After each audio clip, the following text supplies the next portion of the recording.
Hello అండి, అందరూ బాగున్నారు కదండి. నేను కూడా చాలా బాగున్నాను. ఈ మధ్య అయితే వీడియోలు కొన్ని పరిస్థితులు చేయలేకపోతున్నాను, చేయలేదండి అంచేత. ఇప్పుడైతే చూపిస్తున్నాను చూడండి. ఇవి బంగాళాదుంపలు చూసారండి, చాలా పెద్ద పెద్దగా ఉన్నాయండి. ఒక్కొక్కటే ఏకంగా 1/4 కేజీ పైన ఉంది. టేస్ట్గానే ఉన్నాయి వండుకుంటుంటేనే.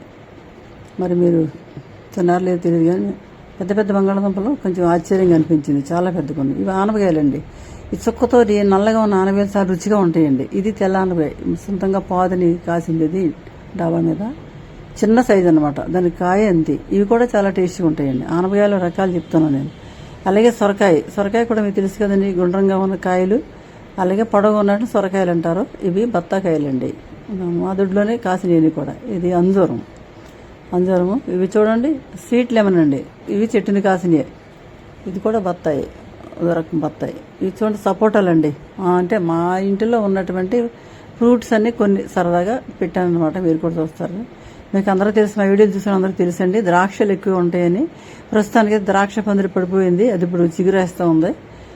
దాని మీద కాయలు లేవు అంచేత ఇవి చూపిస్తున్నానండి. సపోటాలు ఇంట్లోనే ఉన్నాయండి, చాలా బాగుంటాయి, తియ్యగా ఉంటాయండి కాయలు. ప్రతిసారి సంవత్సరం పొడుగునా కాస్తూనే ఉంటుందండి ఈ చెట్టు.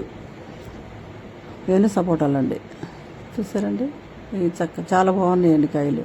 ఇవి కూడా మళ్ళీ ఆనపకాయలు చూపిస్తుంది. అక్కడ చుక్కతో నల్లగా ఉన్న కాయలు మంచి టేస్ట్గా ఉంటాయండి. ఆనపకాయ అంటే ఆరోగ్యానికి ఎంత ఎందుకంటే నీటి శాతం ఎక్కువ ఉంటుంది కాబట్టి మనకి దాంట్లోంచి ఎన్నో పోషక విలువలు దొరుకుతాయండి. ముఖ్యంగా ఆనపకాయ ఏంటమ్మా, రక్తపోటు ఉన్నవాళ్ళు ఎక్కువగా తినాలండి.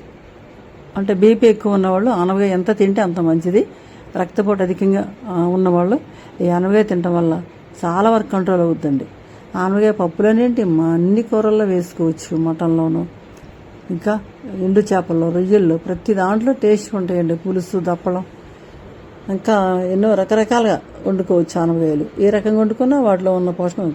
ఇలా చుక్కతో నల్లగా ఉన్న కాయలు మీరు ఎప్పుడు కూడా తిని చూడండి, చాలా బాగా. పూర్వం మన పెద్దవాళ్ళు వీటినే పండించేవారు ఎక్కువ. నల్ల ఆనపకాయలు అనేవారండి. నల్ల ఆనపకాయలు, నల్ల పొట్లకాయలు, అవి చాలా రుచిగా ఉండి ఇప్పుడు తక్కువ అయిపోయినాయి. ఎక్కడ చూసినప్పుడు ఏంటంటే ఈ సొరకాయలు వస్తున్నాయి. ఈ సొరకాయలు వాటిలో కూడా నీటి శాతం ఎక్కువ ఉంటుంది, కానీ వీటిలో ఉన్నటువంటి పోషకాలు రుచి వాటిలో ఉండవండి. మీరేమన్నా కానీ చూడండి. ఇవి మందారాలు చూడండి ఎంత బాగున్నాయి, చిన్నగా ఎర్రగా బాగా పూస్తున్నాయి, అందుకే పెట్టానండి. ఇది కూడా దొడ్లోయే. అది నీలి పువ్వుల చెట్లు అనమాట, తీగ.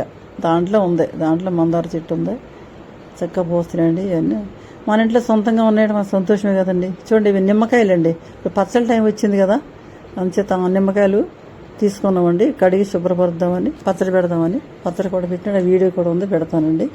చూసారా, నిమ్మకాయలు ఆ సైజు ఉన్న కాయలు తీసుకుని మనం ఏ రకమైన పచ్చడినా ఏ కాలంలోనే పెట్టుకోవచ్చు. ఎండతో పని లేదండి. చక్కగా నిల్వ పచ్చడి పెట్టుకోవచ్చు, అప్పటికప్పుడు పెట్టుకోవచ్చు. నిమ్మకాయలు కూడా సి విటమిన్ అధికంగా ఉండి మన ఆరోగ్యానికి చాలా మంచిది కదండి. అంచేత నిమ్మకాయలు కూడా ఉన్నాయండి. దీన్ని కూడా నేను మొన్న మేము పచ్చడి పెట్టాము, అది కూడా వీడియో ఉంది, పెడతానండి. చూడండి ఎంత బాగున్నాయి పెద్ద పెద్ద కాయలు. ఈ సొంత తోటలో కాయలేనండి.